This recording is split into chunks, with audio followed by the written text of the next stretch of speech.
আশা করি আমরা দ্রুতই এটা একটা মানে দ্রুতই কেন বললাম, কারণ আসামি ধরতে গেলে বা প্রকৃত ঘটনা উদ্ঘাটন করতে গেলে আমার কাজ করতে হবে, লম্বা সময় ধরে কাজ করতে হবে। অনেকটা এরকমও হয় যে 10 বছর পরেও হয়, মানে ঘটনা উদ্ঘাটন করা যায়, কিন্তু এইটা মোটামুটি আমরা ঘটনা উদ্ঘাটন করে ফেলছি। এখন আসামি ধরলে আসামির কাছ থেকে আমরা যখন শুনবো প্রকৃত ঘটনা, তখন আমরা বুঝবো আসলে ঠিক আছে তারা মানে যারা আঘাত করেছে এরকম যাদেরকে আমরা শনাক্ত করেছি তাদের কাছ থেকে শুনলে আমরা মিলাতে পারবো যে আসলে প্রকৃত আর কোনো অপরাধী জড়িত আছে কিনা, তখন আমরা অ্যারেস্টে যাবো। এখন আমাদের মূল টার্গেট হলো আমার প্রকৃত অপরাধী যারা মানে যারা চুরি চালাইছে তাদেরকে অ্যারেস্ট করা। এবং আপনারা যেটা প্রকাশ্যে জানেন সেটা আমরা আরো ভিতরে আরো অনেক কিছু জানি। আমি তো বললাম যে অনুসন্ধান তদন্তের সাথে আসলে সবকিছু সব কথা বলাও যাচ্ছে না। আপনারা আমাদের উপর একটা বিশ্বাস রাখেন, আমার মনে হয় আপনারা খুশি হবেন। এবং আগামীকাল সকাল 10টার লাগবে এটা আমি কনফিডেন্সে বলতেছি, এবং বিশ্ববিদ্যালয় প্রশাসনের সাথে আমার কথা হচ্ছে, বিস্তারের সাথে কথা হচ্ছে। আমি আপডেট আপনাদের যেরকম দিচ্ছি আমি এরকমই দিচ্ছি যে স্যার আপনারা আমরা কাজ করতেছি, গত সন্ধ্যা থেকে কাজ করতেছি। লাস্ট তো তার কিউতে ছিল, বাট আমরা তো আইডেন্টিফাই করছি আসামি কারা। আপনারাও সামাজিক যোগাযোগের মাধ্যমে অর্ধেক পাইছেন, পুরোটা পাননি। তো এইটাই একটু মানে আপনারা অর্ধেক পাইছেন, আমরা আরো বেশি পাইছি।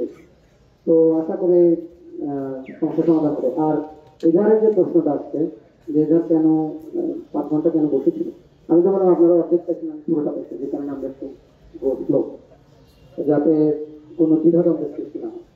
এটার দেওয়ার পরে এক ধরনের পরিবর্তন করার চেয়ে বরং আমার মনে হয় যদি আমরা ন্যায় বিচারের সাথে ঠিক মতো আনতে পারি, বুঝতে থেকে কাছামি ধরে দিতে পারি, তাহলে আমাদের জন্য ভালো হবে। তো পরিবারের সাথে আমার কথা হচ্ছে, আপনারা শুনছেন যে দুবাইয়ের বাবার কথা, বাবার সাথে আমার প্রকাশ মানে আপনাদের সামনেই কথা হচ্ছে, আলাদাও কথা হচ্ছে। ওনারা বলছেন ওনারা প্রকৃত অপরাধীকে আসামি করবেন, প্রকৃত অপরাধী আছে। এখন ধরেন জনসমক্ষে আপনার কাছে আপনারা একভাবে বিচার করতেছেন, অমুক অপরাধী অমুক অপরাধী অমুক অপরাধী, আমার কাছে অঙ্ক মিলতে হবে, মানে আসলেই তাকে অপরাধী করার জন্য যে নিরপরাধকে আমি ইয়ে করতে চাই, যন্ত্রণা দিতে চাই না। শুধু আমার ধারণা হচ্ছে এরকম, প্রমাণের সাথে প্রমাণ যাদের বিরুদ্ধে পাবো সে যেই হোক, যত শক্তিশালী হোক, শক্তিশালী প্রশ্ন নেই, আসলে শক্তিশালী না। আর আমি তো আছি সকাল থেকে আছি, গতকালকে রাত্রেও বিসি মহোদয় ছিলেন, আমিও ছিলাম। বাকিটুকু আশা করি আমি খুব দ্রুতই আপনাদের মাধ্যমে হয়তো শুরুটার কথা। কিন্তু এখন আমি অনুসন্ধানের সাথে মানে আমার তদন্তের সাথে সব কথা বলতে পারতেছি না। আপনারা আমাকে যদি প্রশ্ন করেন আমি সে উত্তর দিতে পারবো। ধন্যবাদ।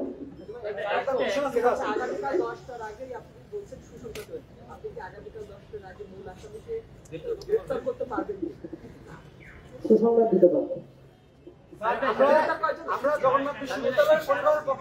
আমি অনুসন্ধানের সাথে কোন গ্রেফতার তদন্ত অনুসন্ধানের কোন ইস্যুতে কোনো কথা বলতে পারি। আমি বাংলাদেশের কাছে শুরু করেছিলাম, ইতিমধ্যে গণমাধ্যমে নানানভাবে নানান তথ্য আছে। গণমাধ্যমের তথ্য আপনারা বিশ্বাস করবেন না, আমার কাছ থেকে আমি স্পেসিফিক তথ্য দেব, তথ্য দেওয়ার পরে বিশ্বাস করবেন। ঘটনাটা কি কিছুটা ইঙ্গিত দিতে পারেন? না, আমি কোনো ইঙ্গিত দিতে পারবো না, কারণ আমি তো বারবার বলতেছি যতক্ষণ পর্যন্ত আমি প্রকৃত আসামিদের আমার হাতে না পাবো, তাদের জিজ্ঞাসাবাদ করতে না পারবো, ততক্ষণ পর্যন্ত যাই বলবো অনুমান নিতে। আমার অনুমান আপনার অনুমান সমান, এই অনুমান আমি করতে চাই না। আমি চাই স্পেসিফিক হোক এটা বিচারটা ধরেন আমি বেশি আসামি হলে ভালো বিচার হবে, কম আসামি হলে কম বিচার হবে, এরকম না। যদি বিষয়টা হয় যে অপরাধী 50 জনই আসামি হবে, অসুবিধা নেই, এবং ওইভাবে আমরা যাব। আমি আপনাদের এরকম আজকে প্রকাশ্যে বলছি, আপনারা আমাকে প্রকাশ্যে দেবেন, অসুবিধা নেই। আমি আজ থেকে কথা বলে দিচ্ছি, আপনাদের কাছে ধরে করবেন, আপনারা পাবেন তার প্রমাণ। আমি বললাম সুসংবাদ আমার কাছে আছে, আমি সব কথা বলতে পারছি।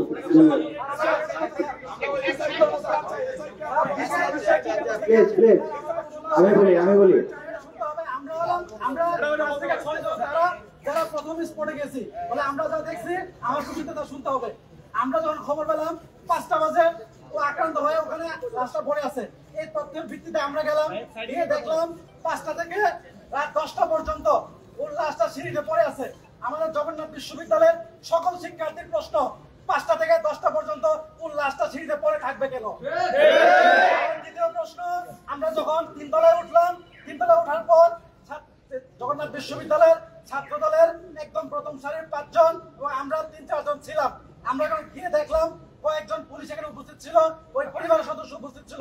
আমরা যখন কথা বলতে গেলাম, ওই পুলিশ গিয়ে ওই ফ্যামিলির সঙ্গে কথা বলবে।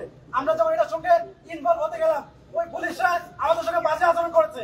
আমাদের সঙ্গে তারা বাজে আচরণ কেন করবে? আপনার সাথে কথা বলা গুরুত্বপূর্ণ না তথ্য কালেক্ট করা গুরুত্বপূর্ণ? দুইটাই গুরুত্বপূর্ণ আর স্যার। তোমার সাথে তোমার আমার কথা হয়েছে সবাই করতে, তুমি জানো তো। আচ্ছা, আমার মনে হয় যে আমি একটু বলি, এখানে